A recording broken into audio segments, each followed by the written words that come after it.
Perkenalkan, saya Pendeta Wendy Pratama Go.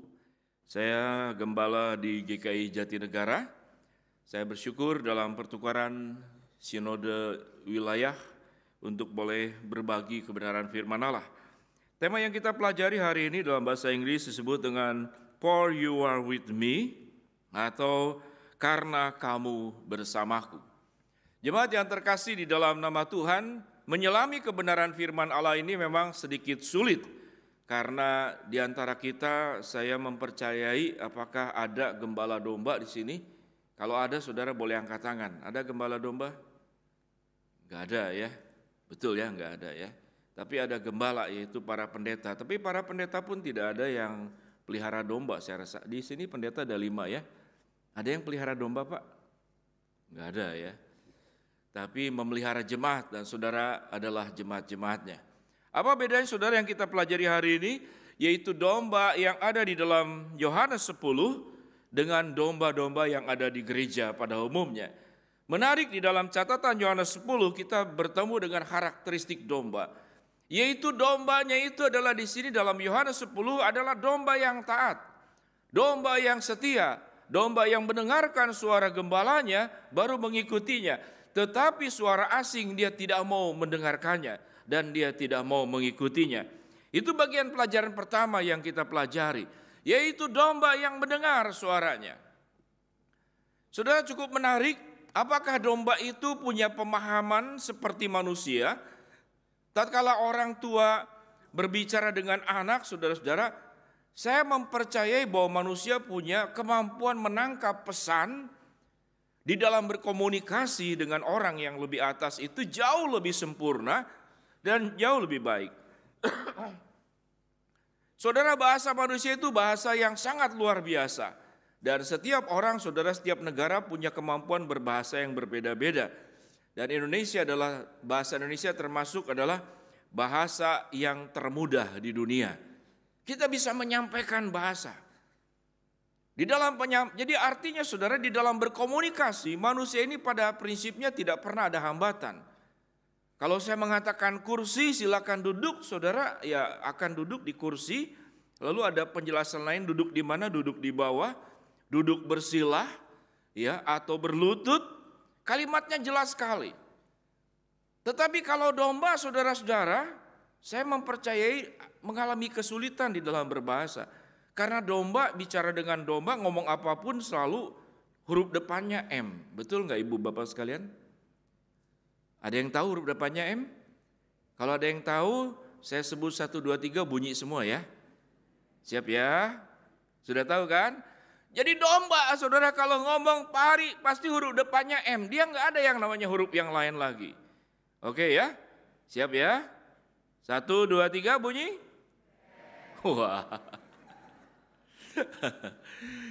Ternyata bisa, saudara-saudara. Kita bisa mencontoh suara domba, mbe, ya. Dan saudara-saudara, saya tidak tahu, domba itu saudara tidak pernah latihan vokal. Tapi dia bisa melakukan suara mbe itu pakai vibrasi. Wah, ini yang bagian musik nih, betul ya? Betul kan? Domba itu pakai vibrasi. Kalau saya pakai vibrasi harus pegang di sini. Ibu bapak sekalian yang umurnya makin lansia, ya makin enak pegang di sini ya karena makin longgar ya. Ya saudara, kalau mau pakai vibrasi bilang mbe, gitu ya. Mau coba? Siap? Nah, nanti di rumah saja ya. Bahasanya mbe.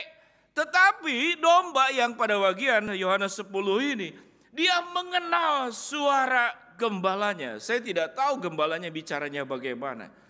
Tetapi suara yang lain, yang bukan gembalanya, dia tidak dengar. Dan kita melihat, saudara, selain domba pun kita bertemu juga dengan binatang-binatang lain. Kalau dogi dilatih, saudara, sangat umum. Saudara banyak yang senang dogi.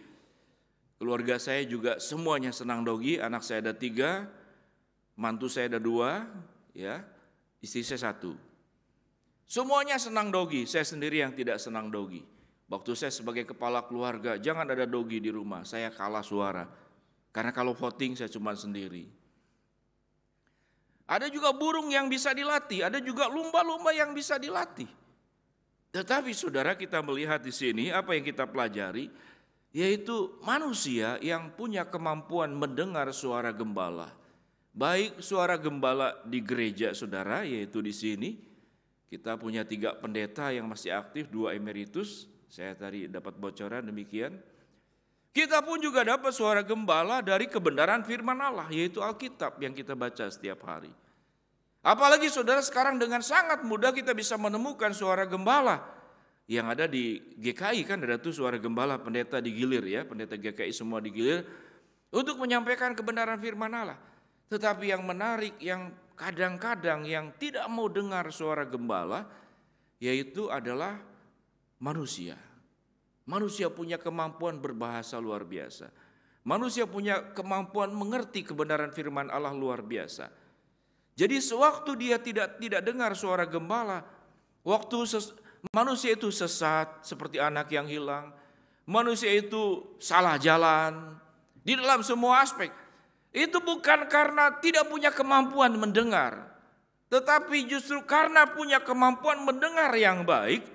Namun kemampuan mendengar ini, manusia itu diberikan hak untuk memilih, ya, free will, kehendak bebas.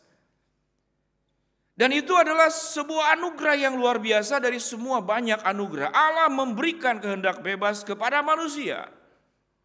Namun ternyata saudara, anugerah kehendak bebas itu disalahgunakan. Gembala yang pertama dan domba yang pertama, gembala pertama Tuhan, domba yang pertama yaitu Adam dan Hawa. Dia dengar suara Tuhan. Tuhan sudah memerintahkan apa yang boleh dan apa yang tidak boleh. Namun yang menjadi masalah kenapa tidak taat bukan karena dia tidak mampu mendengar, tapi manusia salah menggunakan kehendak dalam memutuskan mana yang perlu didengar. Dan suara perampok, suara pencuri yang di sini dikatakan suara orang asing, kalau kita gambarkan dengan jelas, suara orang asing itu siapa? Yaitu setan. Tapi buat saya suara orang asing itu juga adalah yang ada di dalam pilihan kita, yaitu memilih kiri atau kanan, memilih taat atau tidak taat adalah keputusan kita. Jadi artinya saudara, kalau kita bicara tentang gembala yang baik menyediakan semua yang terbaik kepada kita. Apa yang tidak baik yang diberikan oleh Allah kepada kita? Semuanya yang baik. Namun persoalannya kita ternyata sebagian, ya semoga tidak ada di sini, sebagian saudara-saudara kita tidak termasuk domba-domba yang dicatat di dalam Yohanes pasal ke-10. Yang mendengar suaranya, yang taat kepada gembalanya.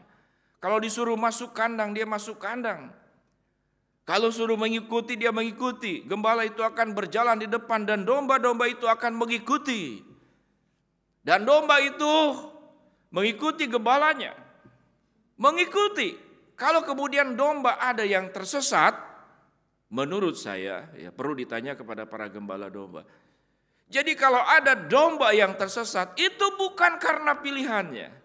Tetapi karena kebodohan domba itu, karena keterbatasan domba itu, dia tersesat. Ya, jadi mungkin juga karena faktor-faktor lain.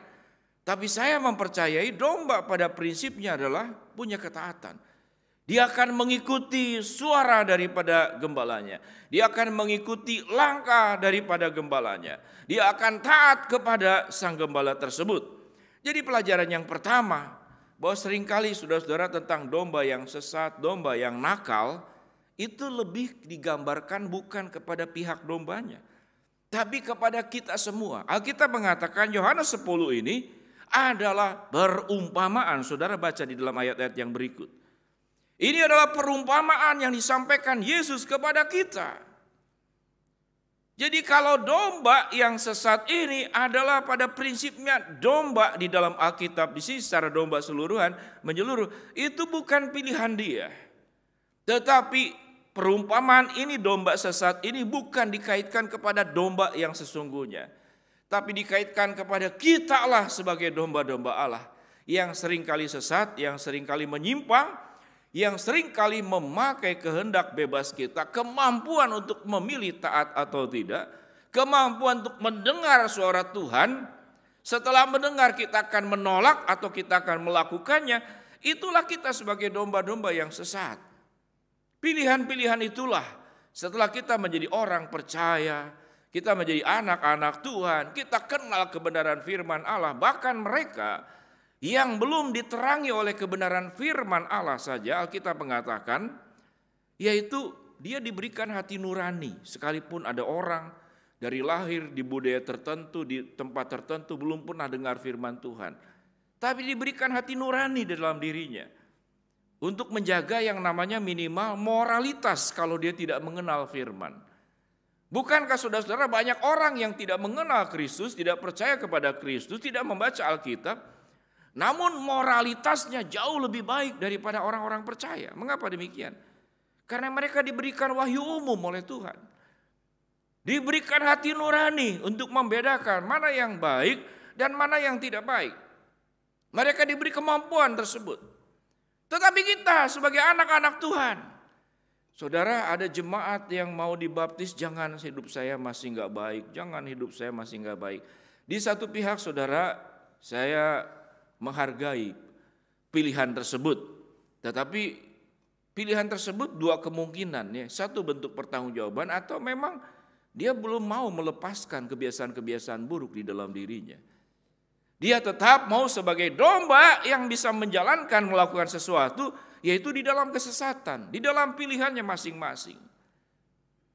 Mari kita belajar saudara-saudara, siapa yang pernah pelayanan ke saudara ke lapas, ke Sukamiskin, kemana, betul?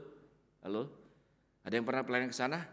Saudara di lapas, baik yang laki-laki maupun yang wanita, kita akan bertemu nama-nama yang ada dalam Alkitab. Amin.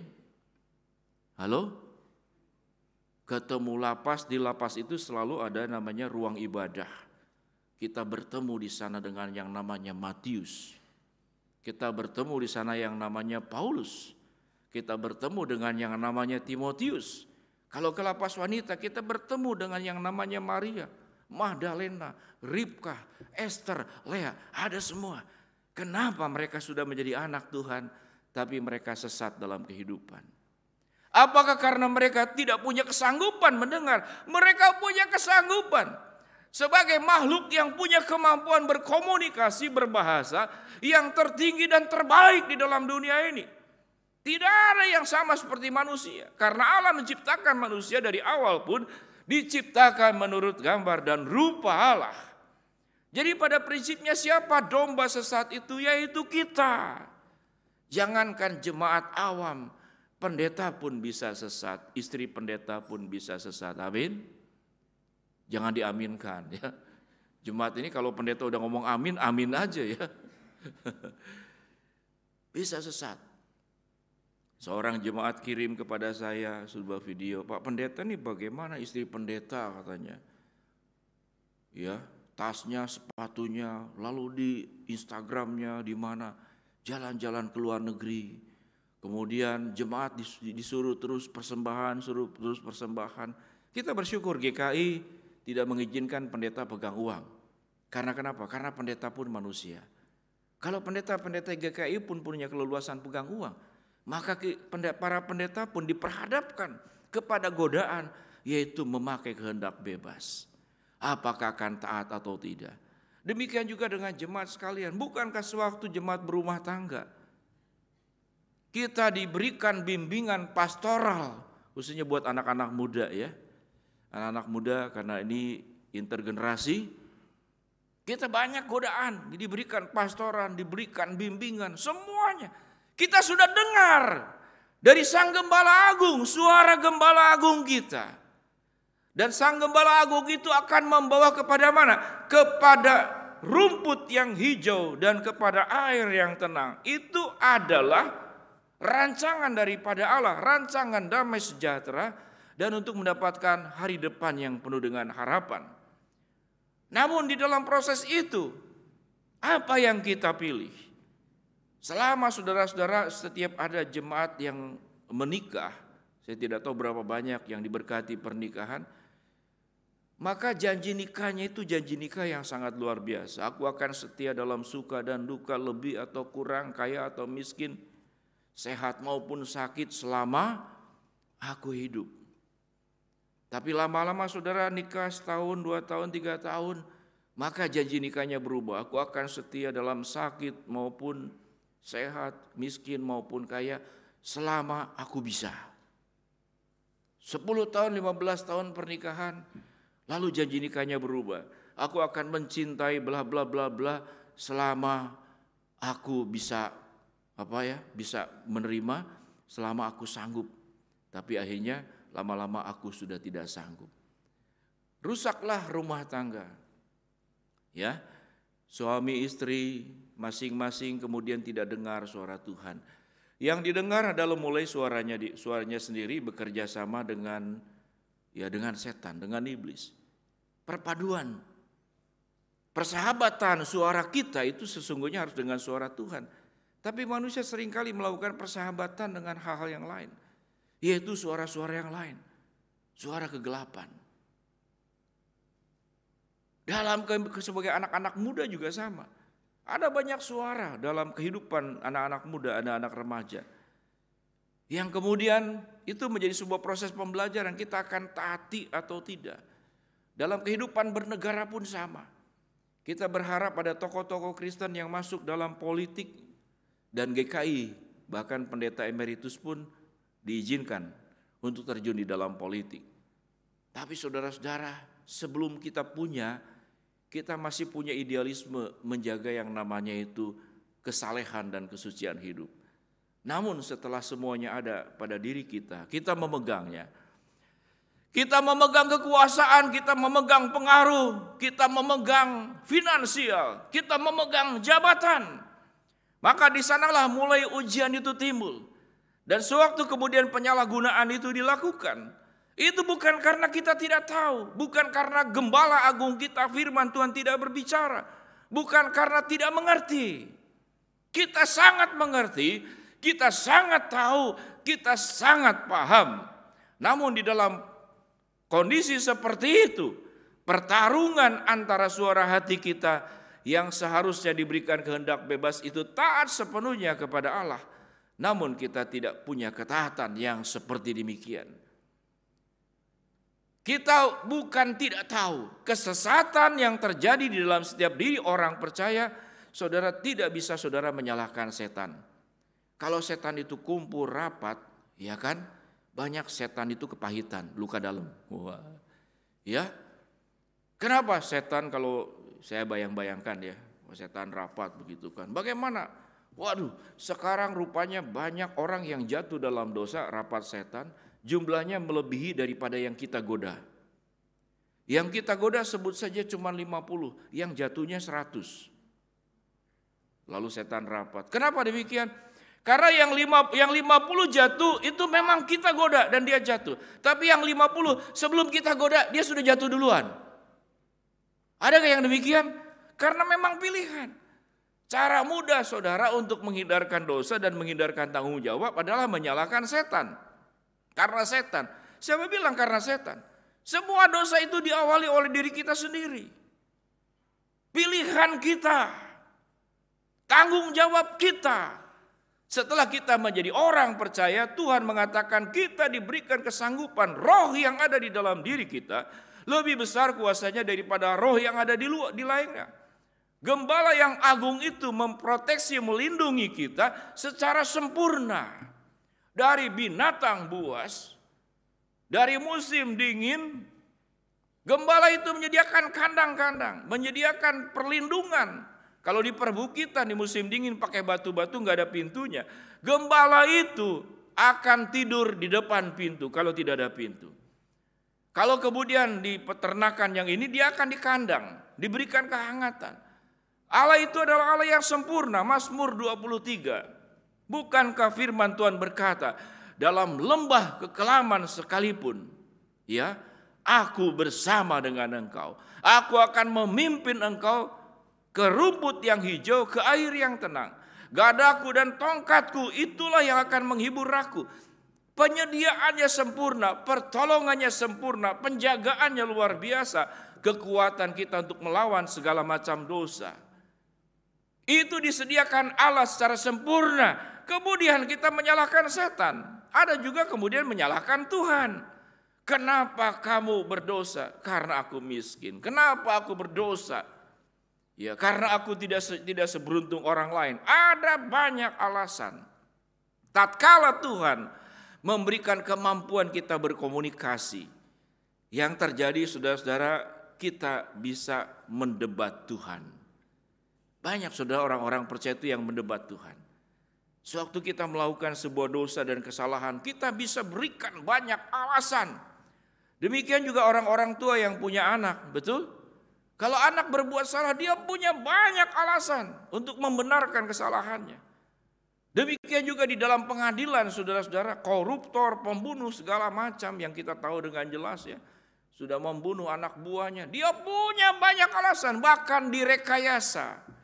Kemampuan berpikirnya, kemampuan berkomunikasinya, keahlian yang dimilikinya, bukan dipakai untuk hidup dalam kekudusan, tapi untuk membela diri. Agar kesalahan, keberdosaan yang ada pada dirinya itu menjadi benar. Itulah yang dikatakan kenapa hitam menjadi putih dan putih menjadi hitam. Itulah sifat-sifat manusia. Di dalam pemberitaan firman Tuhan pada hari ini, saya mungkin tidak akan terlalu banyak menjelaskan tentang gembala yang luar biasa yang menyerahkan nyawanya buat domba-dombanya. Karena itu adalah sesuatu yang pasti dan kita sudah paham. Kita sudah membacanya, kita sudah mendengarkannya. Kita mendengarkan khotbah yang mirip tentang gembala yang baik, gembala yang agung, mungkin sudah berapa banyak. Itu sudah selesai, yang belum selesai adalah kehidupan kita. Kalau di antara kita Bapak Ibu sekalian ada yang tidak setia sebagai suami istri, kembalilah engkau dengarkan suara Tuhan, bukan dengarkan suaramu. Kalau ada para anak-anak muda, berkali-kali engkau menyakiti orang tuamu. Tidak ada orang tua yang sempurna di dalam dunia ini. Tapi sewaktu engkau menyakiti orang tuamu yang sudah memberikan apapun yang terbaik buat engkau. Dan kalian punya banyak alasan untuk menyatakan papa salah, mama salah. Tidak ada papa mama yang sempurna. Maukah engkau pulang dari kebaktian ini? Engkau memeluk ayahmu, engkau memeluk ibumu. Engkau berhenti daripada mogok bicara, melawan orang tua. Dengan cara bagaimana? Dengan cara sikapmu, mengunci kamar, tidak peduli. Kalau orang tua dengar, pura-pura tidak dengar. Maka itu adalah satu bentuk kesesatan sebagai domba sesat. Demikian juga di dalam kehidupan saudara-saudara, di sini banyak yang lansia juga, mertua begitu ya. Mertua ini seringkali saudara-saudara menjadi penjajah secara tidak sadar. Enggak tahu sekarang masih seperti itu atau tidak ya. Jadi mertua saudara-saudara. Saya sendiri sudah jadi mertua buat 2 mantu, saya seorang kakek juga buat 1 cucu. Dan mau lahir anak cucu yang kedua. Saya melihat istri saya dengan mantu saya, karena yang paling besar di sini, yang kedua mantunya di luar, karena anak saya di luar tinggalnya, itu dekat sekali. Bahkan mantu ini lebih dekat kepada istri saya daripada kepada mamanya sendiri. Ya kebetulan istri saya memang orang yang bergerak di bidang pendidikan keluarga gitu ya. Saya melihat pemandangan yang sangat indah. Tapi saudara, saya pernah bertemu, ada satu jemaat datang ke saya konseling. Dia saudara dengan kesusahan, ya. Kemudian dia punya cerita, mau cerita apa. Lalu dia ngomong kalimat pertama, Pak Pendeta, sebelum saya menjelaskan tentang masalah hidup saya, keluarga, saya cuma ingin menjelaskan bahwa yang paling saya benci, yang paling menakutkan buat dia dalam hidup itu 2 katanya. Saya bilang apa itu? Yang pertama setan, yang kedua mertua. Bayangin saudara-saudara, saya pikir-pikir kalau kamu takut dengan mertua, kenapa tidak ngomong mertua saja? Tapi saya tahu itu bahasa halus. Tapi bahasa aslinya kalau kalimatnya disambung, mertua saya setan. Kurang lebih begitu ya. Lalu dia cerita, kenapa? Waduh, semua kunci rumah sampai kunci kamar. Lalu karena ini cucu pertama, maka sewaktu dari lahir itu semuanya harus mertua yang nanganin. Mandi pun harus mertua. Satu pihak ini kebaikan, tapi ini penjajahan. Ya, Jadi harus mertuanya. Satu kali mertuanya kebaktian, dia di sini. Dia nunggu, dia kontak mertua perempuannya, teleponnya nggak diangkat, nggak dibalas, lewat jamnya. Dia mandiin. Waduh, waktu dia memandikan bayinya sendiri. Waktu dia memandikan bayi, itu kebahagiaan luar biasa dari seorang ibu yang dilarang memandikan oleh mertuanya. Karena mertua merasa itu miliknya dia. Mertuanya pulang, saudara, keributan timbul. Dia dibilang, Pak Pendeta, saya tidak tahan. Bagaimana mungkin sebuah keluarga percaya yang semuanya mengenal Kristus, yang saya katakan mereka punya nama-nama yang ada di dalam Alkitab, yang menuliskan nama itu menjadi nama yang baik. Bagaimana mungkin bisa berbuat demikian? Karena seringkali di dalam hidupnya yang bertatanya itu bukan Tuhan. Yang mengembalakan dirinya bukan Tuhan. Tapi yang mengembalakan dirinya adalah egonya. Yang mengembalakan diri adalah kehendaknya. Yang mengembalakan dirinya adalah keinginannya. Yang mengembalakan diri adalah kehendak bebas yang tidak diterangi oleh kebenaran firman Allah. Sehingga kehadiran orang percaya menjadi kehadiran yang disebut dalam Alkitab sebagai batu sandungan. Menyandung orang lain. Sementara kita dipanggil setelah kita mendapatkan semua yang terbaik dari gembala yang agung kita, yaitu Tuhan sendiri. Dari mulai penciptaan sampai kepada akhir zaman, lengkap, sempurna. Apa yang Tuhan beri sempurna. Penjagaannya sempurna, berkatnya sempurna, pemeliharanya sempurna. Firman Tuhan berkata, aku sekali-kali tidak akan meninggalkan engkau dan aku sekali-kali tidak akan membiarkan engkau. Kalau manusia saja tidak akan memberikan batu kepada anaknya, tatkala dia meminta roti, apalagi Bapa yang di surga, apa yang kurang dari Tuhan?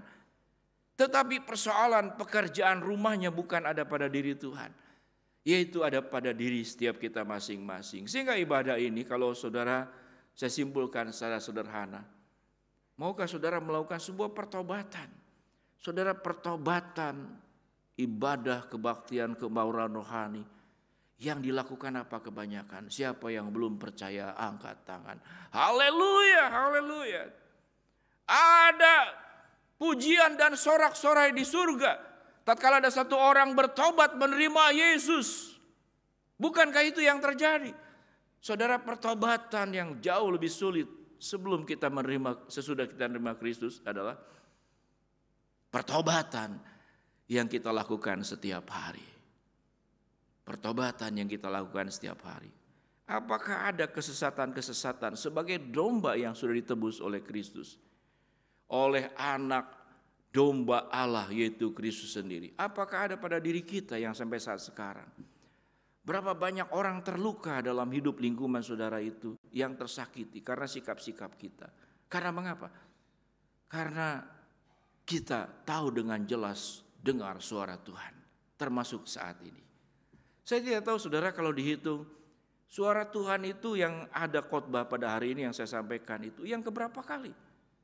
Saya rasa udah kesekian kali, ratusan kali, ribuan kali. Namun seberapa besar ketaatan kita kepada Tuhan? Maukah engkau saat ini setelah pulang dari ibadah ini, engkau dekati istrimu, engkau dekati mertuamu, engkau dekati mantumu, engkau dekati orang tuamu, engkau dekati peluk anakmu. Karena orang tua juga bisa salah. Mungkin engkau bisa mendekati pegawaimu yang kau perlakukan tidak adil. Atau engkau pernah melakukan sesuatu, mungkin hutang piutang. Engkau punya uang tapi tidak membayar. Atau engkau pernah melakukan hal-hal yang buruk. Saudara, daftarkan apa yang pernah kita buat, segala dosa di hadapan Tuhan saat ini. Saudara, ketik di handphonemu sebanyak mungkin bawa serta kepada Tuhan. Setelah aku mendengar firman Tuhan pada hari ini, aku mendengarkan suara gembala yang agung dari Yohanes 10. Aku akan melakukan sebuah pertobatan, melakukan pemulihan. Bahwa yang bertata di dalam hatiku adalah Sang Gembala Agung dan bukan aku sendiri.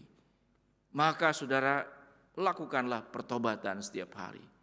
Lakukanlah engkau mengangkat tanganmu kepada Allah, ya Allah. Aku berserah, aku mau dipulihkan, aku ingin menjadi semakin baik di hadapan Tuhan. Aku akan menjadi lentera yang menerangi orang lain dengan kehidupanku. Tidak sebagai domba yang sesat, tapi domba yang sudah diselamatkan. Domba yang sudah dimiliki oleh Kristus. domba yang mengagungkan Sang Gembala Agung, yaitu Tuhan di atas segala-galanya. Saudara, saya berikan saat hening untuk merenungkan dosa-dosa apa yang ada pada kita. Dan kita mau bawa kepada Tuhan. Setelah ibadah ini, saudara lakukanlah tindakan nyata untuk membersihkan dosa-dosa itu. Mengaku kepada Tuhan, kemudian memulihkan semua dosa. Baik dalam relasi, baik dalam segala tindakan. Karena itu yang Tuhan inginkan. Mari kita dalam saat-saat hening. Jemaat yang terkasih dalam Tuhan, air mata Bapa yang di surga seringkali harus terus-menerus mengalir. Sekalipun darah Kristus yang tersalib di Bukit Golgota tidak pernah mengalir kembali. Namun kalau kita boleh memandang ke surga, banyak air mata dari Bapa di surga, sama seperti perumpamaan anak yang hilang.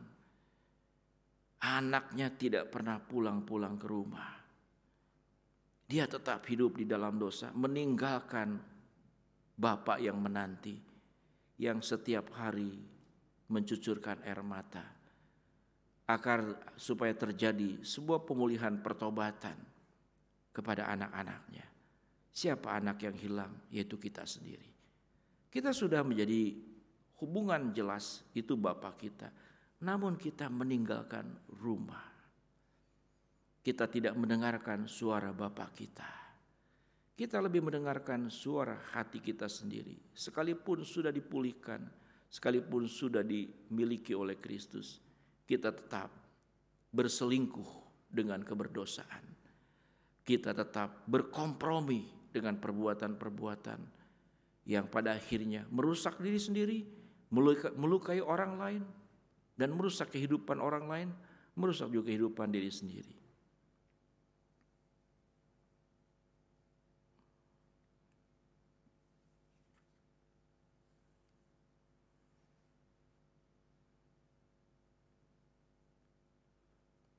Jemaat yang terkasih, dalam keheningan ini, ambillah tekad, bertindaklah, berbuatlah.